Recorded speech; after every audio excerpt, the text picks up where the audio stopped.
Salad വേണം, salad വേണം. Malu, you like salad? Salad?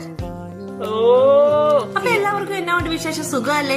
അപ്പൊ ഞാൻ രാവിലെ ബിരിയാണി ഒക്കെ ഉണ്ടാക്കി. ഇനി ഒരു അടിപൊളി വെജിറ്റബിൾ സാലഡ് ഉണ്ടാക്കാനായിട്ട് കണ്ട പച്ചക്കറി എല്ലാം അരിഞ്ഞു കൂട്ടിട്ടോ. കുറച്ച് കുക്കുംബറും സവാളയും ക്യാരറ്റും തക്കാളിയും എല്ലാം അരിഞ്ഞു. വെറൈറ്റി കളർ അല്ലേ, പച്ച, ഓറഞ്ച്, ഗ്രീൻ, എല്ലാ കളറും അങ്ങ് ഇരിക്കട്ടെ. ഇതെല്ലാം കൂടെ അങ്ങനെ ഒരു വെള്ളോട്ട് ഇട്ട് കൊടുത്ത ശേഷം കുറച്ച് ഉപ്പിടണം കേട്ടോ.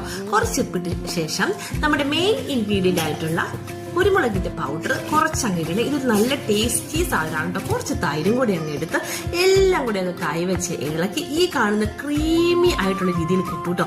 ഇത് ബിരിയാണിയുടെ കൂടെ കഴിക്കാൻ നല്ല അടിപൊളി ടേസ്റ്റ് ആണ് കേട്ടോ. ബിരിയാണിയൊക്കെ നന്നായിട്ട് സെറ്റ് ചെയ്ത് സൈഡിൽ കുറച്ച് സാലഡ് ഇട്ടിട്ട് കുറച്ച് പപ്പടോ അച്ചാറൊക്കെ കൂട്ടി നന്നായിട്ട് ചെറുതായിട്ട് കുഴച്ച് കഴിച്ചാലുണ്ടെന്ന് നല്ല ടേസ്റ്റ് ആണ്. അപ്പൊ ഈ സാലഡ്സിൽ ഉള്ളി കുരുമുളക് പൗഡറും പിന്നെ കുറച്ച് ഉപ്പ് മാത്രമേ ചേർക്കുള്ളൂ കേട്ടോ. നമ്മൾ മുളകൊന്നും ഇടില്ല. അപ്പൊ നിങ്ങൾ ഇതൊന്ന് ട്രൈ ചെയ്ത് നോക്കണേ. ബിരിയാണിയുടെ കൂടി ഇത് ബെസ്റ്റ് ആണ്. അപ്പൊ പിന്നെ വീഡിയോ ആയിട്ട് വരുന്നോണ്ട് വരെ tata bye bye, see U.